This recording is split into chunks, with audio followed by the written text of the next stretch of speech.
We're starting off the call today with some Hold Steady.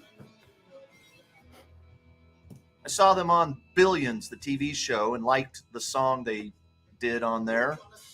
And I have 7 liked songs on my Spotify playlist by them. The Hold Steady. 7? 7. Wow. Yeah, I like the band. It's more than you have Fleetwood Mac. I bet that's true.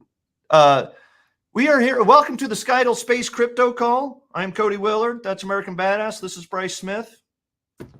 He's also Mr. Anderson, but Mr. Anderson. We like to call him American Badass because it sounds better than Mr. Anderson, which the Matrix just ruined for everybody who's named Mr. Anderson. The Hold Steady, 91,000 monthly listeners on Spotify. Fleetwood Mac, 36 million monthly listeners on Spotify. Well deserved. I think the Hold Steady deserves a few more. Maybe not millions, but 91,000 seems low. Anyway, let's talk space and crypto and hey, space real quick.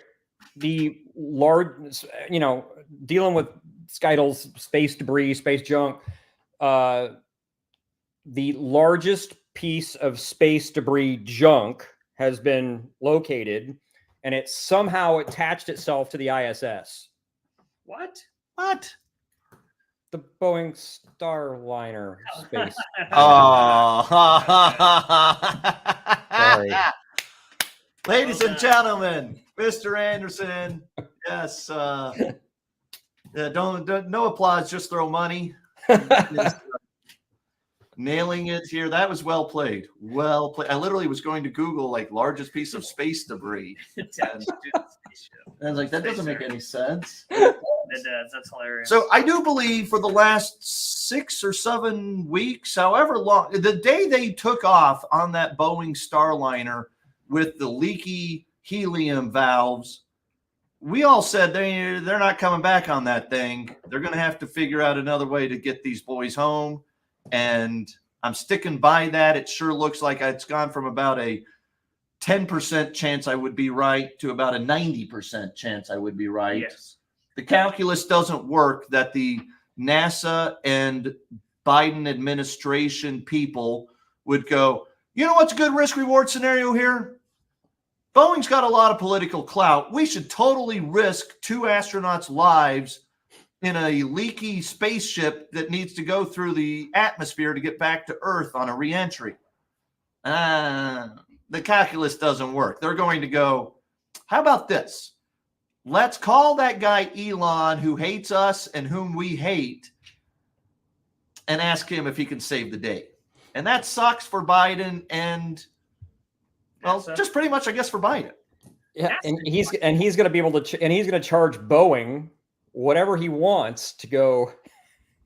Sure, I think NASA's going to have Boeing. I don't know. NASA will have to pay SpaceX, and Boeing will have to pay NASA. Yeah, or they won't get paid for the work that they've done. And seriously, I read in a stat, was it this weekend or something? The Starliner problem has cost Boeing more than $1 billion so far, trying to figure out how they're going to fix this. Yeah, just this part of the Starliner. I don't know. I think it's trying. They've lost a lot of money on the whole program. They've lost like $2 or $3 billion over the last 5 years, and now this is like another $1 billion on top. Wow. Yeah, it's no good. So, well, they were doing a bunch of testing out here at White Sands even to try to figure out how to fix the Starliner, and apparently that didn't go anywhere. I didn't know that. Yeah, Boeing was. Yeah, the people that are like here that are working on Starliner. They have a mock-up of the Starliner, and they're trying to. Really? Yeah, I think they're trying to figure out what's wrong with it. I wish we could go see that. That would be really cool. We might be able to help. Here, try this valve. Here's a screwdriver. Try tightening that bolt. Anyway, that is probably the single biggest news in space right now, that NASA sent astronauts to the space station and stranded them. Yeah. And it's Boeing's fault. Yes. Yeah. So the NASA people I was reading just now are actually debating whether to use SpaceX. So yeah, it's on the table now. It's on the table. Yeah. And it doesn't make sense that they would possibly Yeah. risk the astronauts' lives trying to get them when they know there's helium leaks. I mean, how can you possibly look that family in the eye? How can you possibly look senators in the eyes if you're Boeing and NASA administrators and you're like, yeah, we made the choice to risk their lives, even though we knew it took 7 weeks of repairs to hopefully get them home. Can't do it. And we have a solution that works like every time. The most disgusting part of the article I was reading is that SpaceX was scheduled to send another crew to the International Space Station like late July. Oh, and they can't do that. And they can't because I don't know if there's not room for them to dock, or if it would just be like you can't take, like they would have to take 2 people off the Starliners. Like SpaceX would be there, right, and be ready to pick them up. And they're like, we can't send you because we're not sure we want you to pick them up. You see what I'm saying? No. If they haven't decided they want SpaceX to pick up these astronauts, right? But SpaceX was already going to the International Space Station. If they go ahead and say go to the International Space Station, then they're like, well, yeah, sure, bring the astronauts home. Right. Right? But they're not ready to make that call yet. So they said, don't fly. So don't even go up there yet. Right. So, yeah, thanks a lot, Boeing, ruining our NASA International Space Station collaboration. So the question then becomes, let's say SpaceX goes up, grabs them, brings them back. What do they do with the Starliner up there? Do they leave it just hooked up, or do they just let it release and dive down into the ocean? Do they let it burn up? Do they try to land it manually? Yeah, I would think they try to, they'll call Elon and be like, hey, Elon, you know that full self-driving stuff on your cars? Would that work on the Starliner? I don't know. I would assume they would try to figure out how to autonomously get the Starliner back to Earth without people on it. And then if it burns up or, partly burns up and falls apart on reentry, hopefully it doesn't land on a farmer in Australia or something, but they'll probably try to do it so worst case scenario, it lands in the middle of the Atlantic or something. Yeah. If it breaks apart on the way back, that's not good either, because then that's not good. I think the best thing that could happen, which it won't happen, is that Elon personally flies in this Dragon and saves the Boeing astronauts. I think that would be a great movie someday. That'd be a PR coup too. It'd be the ultimate PR for Elon, but I think it'd be way too risky, and Elon would never do that. But I think that would be poetic. It would really, it'd be horrible if you don't like Republicans and Democrats like me, but it would be like, couldn't you see Elon showing up in a MAGA hat doing it? Yeah. I'm here to rescue you. Hop in, boys. Yeah. At any rate. All right. Well, that's the bad news. The good news, no, that's bad news too. Crypto's crashing. I think anybody who's tuned into this call in the last 6 months has been warned that we think a crypto crash washout is the term I've been using. A crypto washout has been on its way, and it arrived. Yeah. Bitcoin down 20% in one day on Monday, and Ethereum down 23% on Monday. Ethereum's got to be down 40 or 50% in the last few weeks. Yeah, it's pretty bad. The hexes and the other shit coins of the world are all down 90% from their recent highs and going down another 90%. And thank goodness. And the SEC, Gary Gensler, Mr. Crypto lover, Mr. Crypto freedom, never fucking does anything to hurt crypto at all. He finally prosecuted, I'm trying to find the thing I printed out. He finally prosecuted another guy, BitClout. Have you guys heard of BitClout? Oh, the crypto friend, Gary Gensler. He loves the cryptos. Best gift that ever happened to the crypto industry after Satoshi Nakamoto. He prosecuted another guy in crypto who outright defrauded people for $270 million. Holy shit. BitClout. You want to hear what the scam was? A scheme? this was a scam. The scam he put together was that if you'll send the exchange that he created a Bitcoin or dollars for the BTCL BitClout, BTCLT, the BCTLT, that you get the BCLT, and every time someone else buys any BTCLT on that exchange, the price doubles. And there's no mechanism to sell. So everybody who ever buys BTLCT will get rich because every time someone buys it, it doubles. That's not a pyramid scheme at all. It's like it's beyond pyramid scheme. But he literally, I wish Cabana was here for this discussion, because he literally in the thing was like, look, all you have to do is say it's decentralized and not a security, and the SEC won't fuck with you. Well, he got away for 3.5, 4 years, but the SEC finally did come after him, and he was arrested, and the FBI or whoever, the right government agency to actually prosecute a outright fraud crime, also charged him with an outright crime. So like probably the SEC and DOJ. There you go. Yeah. But you couldn't get out? You couldn't sell? There was no mechanism to sell. Just a buy button. Like, I don't know. But that way you're really rich in BTCLT.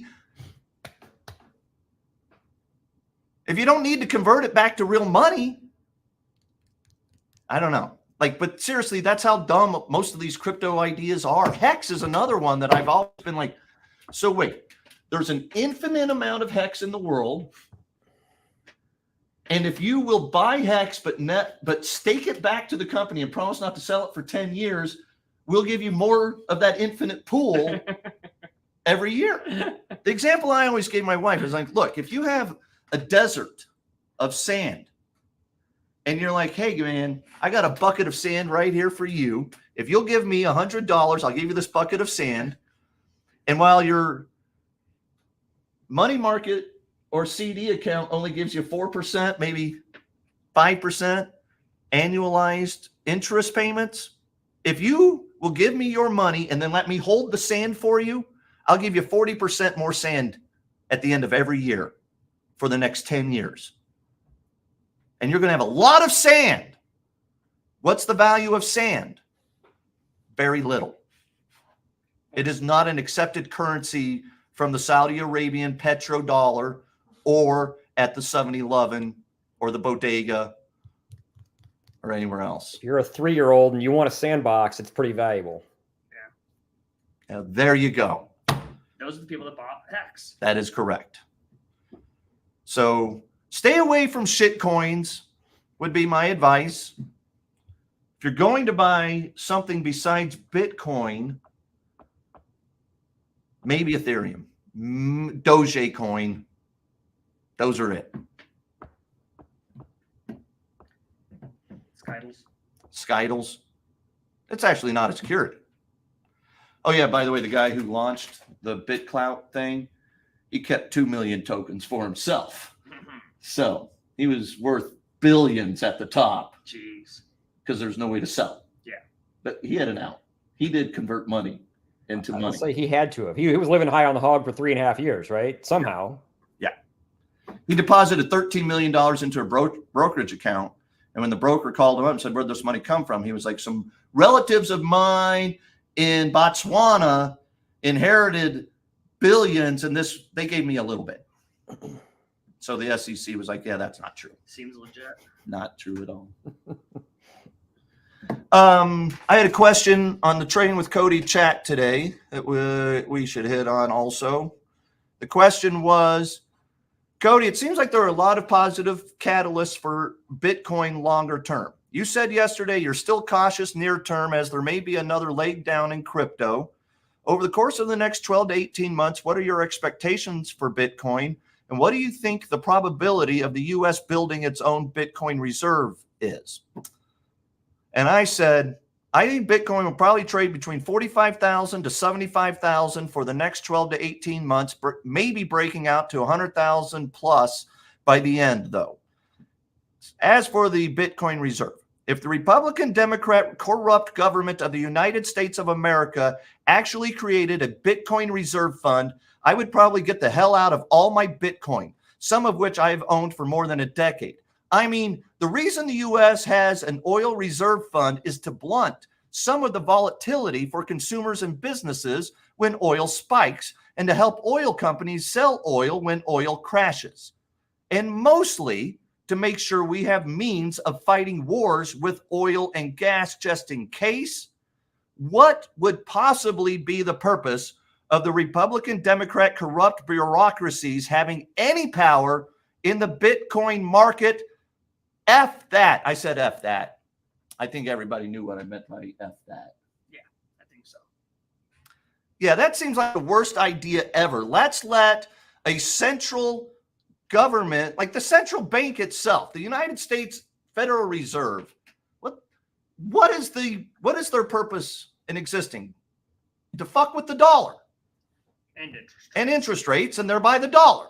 But it's basically to manipulate the economy and money to the benefit of the Republican Democrat regime that borrows trillions of dollars every year from us hardworking people. I don't want that. And the whole point of Bitcoin, the whole promise of cryptocurrency is decentralization. What was that word? Decentralization. And the United States Republican Democrat corrupt regime is quite centralized. So why would anybody in crypto, in the Bitcoin world, ever want this horrible Trump, Biden, world leader people to have any control, any power, any ability to manipulate Bitcoin? If they buy Bitcoin, if they own any meaningful amount of Bitcoin at all, and look, what they're trying, I think the idea is that the Bitcoin that they seize from criminals, they're going to just keep in a fund. Yeah. If that gets to be very big, I'm out. Even if they don't go buy Bitcoin outright to create the fund. If Isn't they it a couple 100,000 tokens right now? I don't know. That doesn't sound like that. Out of 23 million or whatever the total number is going to be, 22 million already in existence. I don't know why 21 total, right? Yeah, why wouldn't they just sell it? I mean, anytime the government sees assets from criminals, they sell it. They don't keep this. I mean, besides drugs and narcotics, but like they probably. You don't think the Republican Democrat? You don't think at least there's some of the corrupt guys, some of the bureaucracy somewhere stealing it and selling it? Sell it back. I think people believe that if they buy a bunch of it, that they're going to keep it as a strategic reserve and they're going to hold it, and therefore there's a million tokens off the exchange. What when you say strategic reserve? We have the strategic reason for owning having an oil reserve fund is to fight wars, so that we have oil in case China invades. We have plenty of oil to run our tanks and planes. We don't use, it's like the reason I brought this up right now is because it's like the hex thing. In that example, Bitcoin is hex. There's no physical world, no monetary reason for the government to have Bitcoin. What if the U.S. dollar collapsed and we needed to borrow money from our allies? And so we were like, look, I know you don't want our dollars, but we do have all this Bitcoin we've been keeping for years. If you'll take this Bitcoin, then you will loan us, we could accept the Bitcoin for payments. So in that scenario, my two options are the government has to cut spending and cut its budget dramatically so it gets out of everybody's lives, and Republicans and Democrats together lose power. Why do we need anything from anybody when power with Bitcoin reserves? No, I still don't want it. Let the U.S. government go bankrupt at some point. Let's wash those fuckers out and start over. They'll never go bankrupt because they can keep the money printers on. Well, I think what Price's point is, the only reason you keep the money printers on is because the petrodollar and the reserve currency of the world is the U.S. dollar.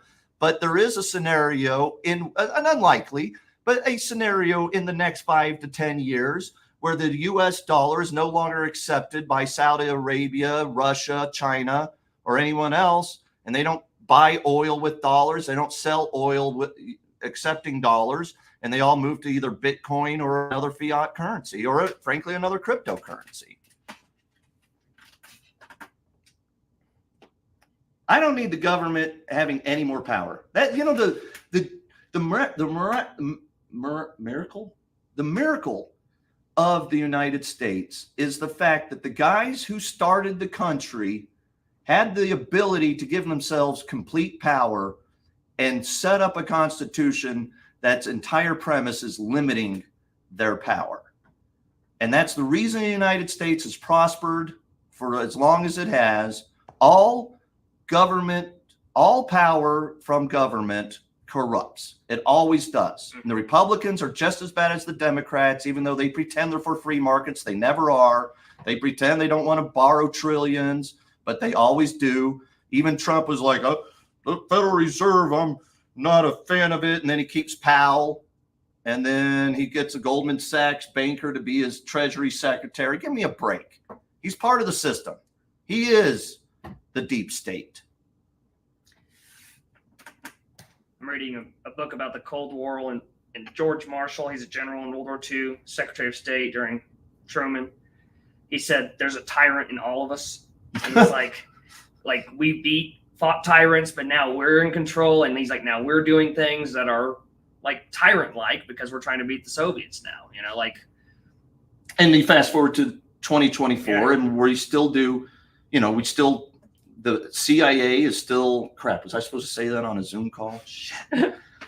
The United States government's various security agencies still are overthrowing random governments here and there and doing coups. And then we're always like, why we so mad that Russia and China are trying to mess up our elections? If we had a leg to stand on, it might be a little bit better to argue that. Yeah, we invented the occupation of overthrowing countries. Yeah, we certainly invented the screw with the electoral process around the world. Yeah.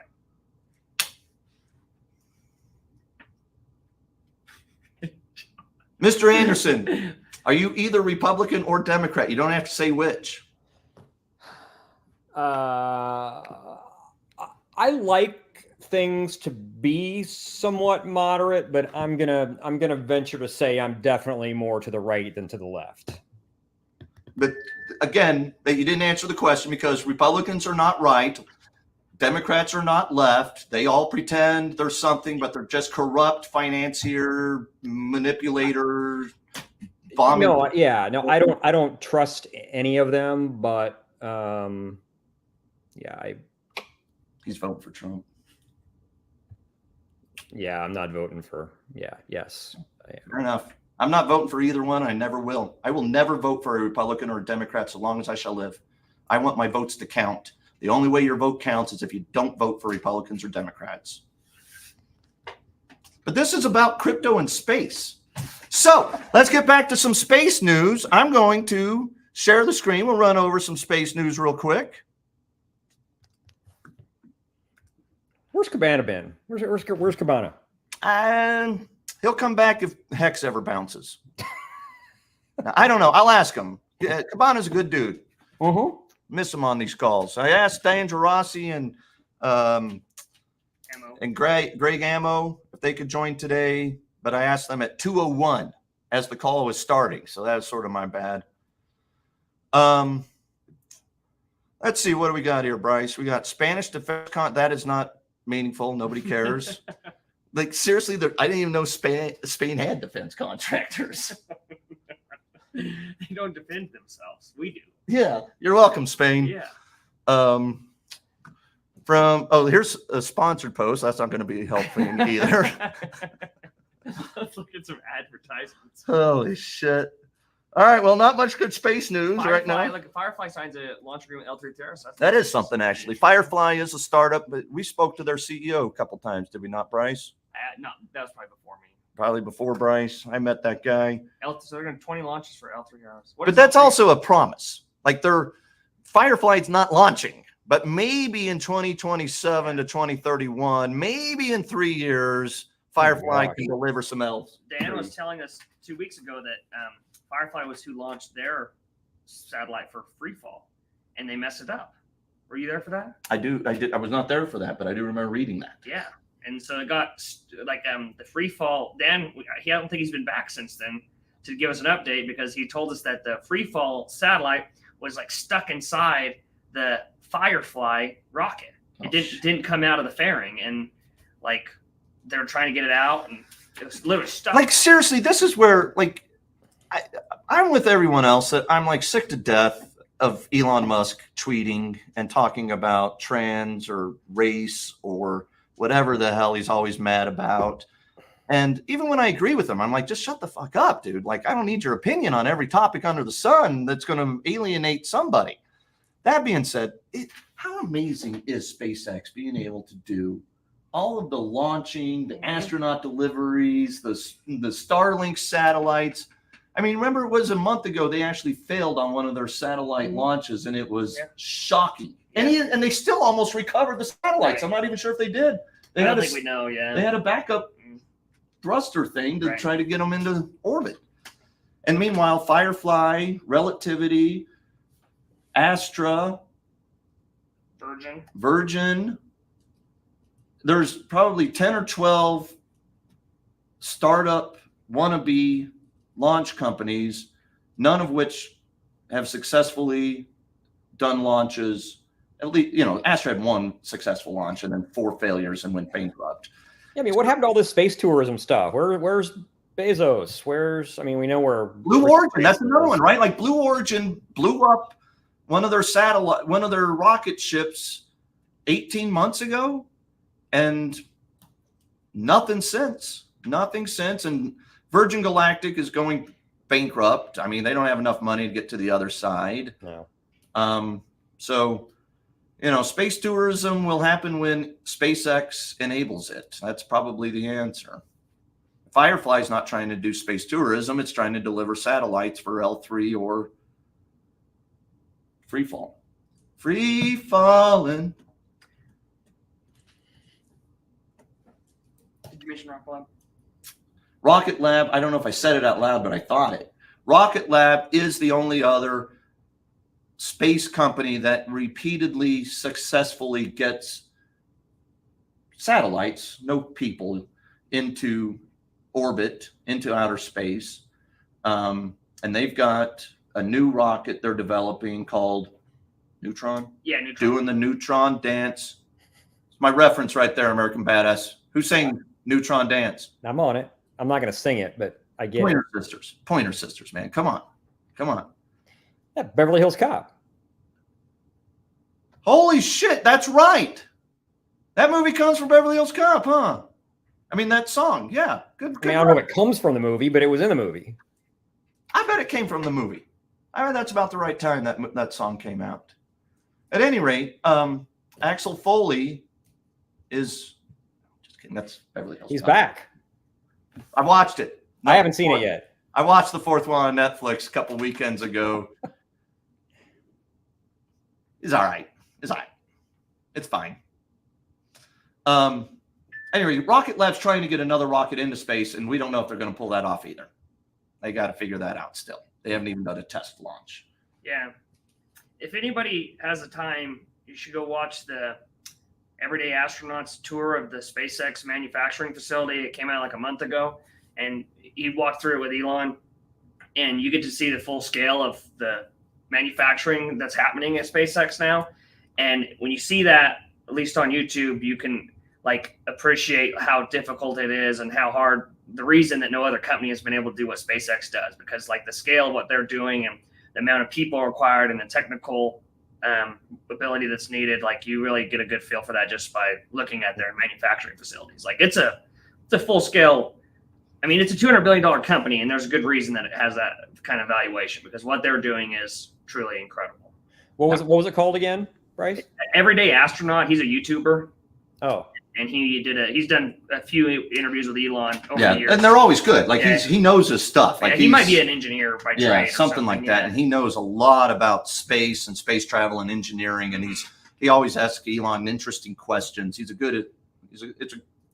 I don't do much podcasts. I've never listened to it. I'm sure he does podcasts, but I've watched his YouTube videos a few times, and they're very insightful. Yeah. And intriguing. But they have these massive bays where they're building Starship, and I mean, it's just like you see them from the ground up, and you're like, gosh, that's massive. You know. I thought what you were going to say was if any of you guys watching want to buy some Relativity or Axiom, we've got some private shares we can sell you. And I am a seller of anything space related that's not named SpaceX at this moment. There's no market. It's sort of like BTCLT. You can only get, it's like a Roach Motel. Wait, Once you check in, you can't check out. if I buy it from you, does it automatically double? Does it double my, or does it double yours? Neither. Actually, that's the part where it doesn't. It's not quite like BTCLT. Oh. The only part that's like it is once you buy it, you can't sell it. All right. The other thing we need to hit on real quick, unless you have any other space topics or crypto topics you want to hit on, we did go past the second anniversary of SKTLs launching, pun intended, and the rewards got cut in half again. Sanatsi and Piper calculated rewards for July, and I don't remember what the number is, but it's all out there. The other thing that we need to figure out how to do, we awarded tokens a month ago, and like we do out of the fund, to a company that's helping clean up space debris. It's called, the one that I'm speaking to specifically right now, it's called Trust Point. And they were like, yo, where's our tokens? And we have a multi-sig wallet to send the tokens.